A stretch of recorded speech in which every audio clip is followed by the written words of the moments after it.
Someone looked at you a certain way once. Not angry. Anger would have been easier. This was cooler than that. A slight lift of the eyebrow, a small tightening at the mouth, and something behind the eyes that had already decided you weren't worth much. You didn't have to be told what it meant.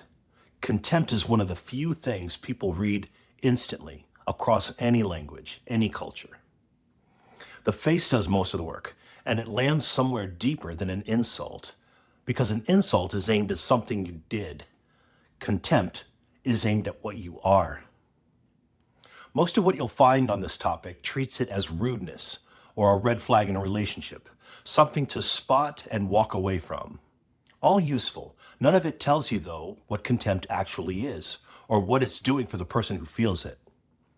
Because that's the part people miss. Contempt really isn't about you. It's doing something for the person, aiming it at you. It's holding something up in them. Let me show you what I mean. I work in an analytical framework I developed called psychological architecture. It looks at psychological life through 4 domains. There's mind, how you interpret what's in front of you, emotion, what you feel, identity, the sense that you carry of who you are, and meaning, what it all finally adds up to. I keep them separate to make one thing visible. They don't stay separate. Move one, and the others shift with it. That movement is what I want you to watch. Start with identity, because that's where contempt finds its job. Every person needs some sense of where they stand, not just who they are, but how they measure up. And that sense is never as solid as people would like. It needs support. For most of us, most of the time, that support comes from ordinary things. Work we're good at, people who think well of us, a life that mostly holds together. But there's another way to feel that makes you feel like you stand higher. Put someone beneath you. If they're lower, you're higher, and you didn't have to build anything to get there. The elevation comes free. That's where emotion enters. Contempt is the feeling that does exactly this. It's not like anger. It's cool, in a cold way, and a little repelled. And it comes with a sense of looking down.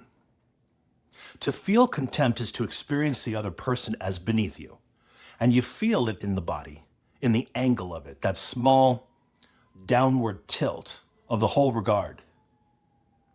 Now, mind organizes around the ranking, because you can't simply hold that someone is beneath you, not and believe it.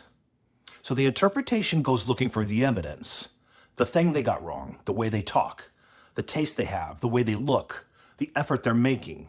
Each one starts to read as proof. Not different, less. The perception arranges itself around the case that this person genuinely ranks below you. And once you've arranged it that way, the contempt stops feeling like a feeling and starts feeling like an accurate reading of what's in front of you. And meaning is where it sets in. What the whole thing comes to mean is a fact about the order of things. They're not just someone you look down on right now. The hierarchy starts to feel built into reality itself. The ranking stops feeling like something you're doing and starts feeling like something you noticed, a permanent feature of the world, with you safely above it. Which is what makes contempt so stable and so hard to talk someone out of.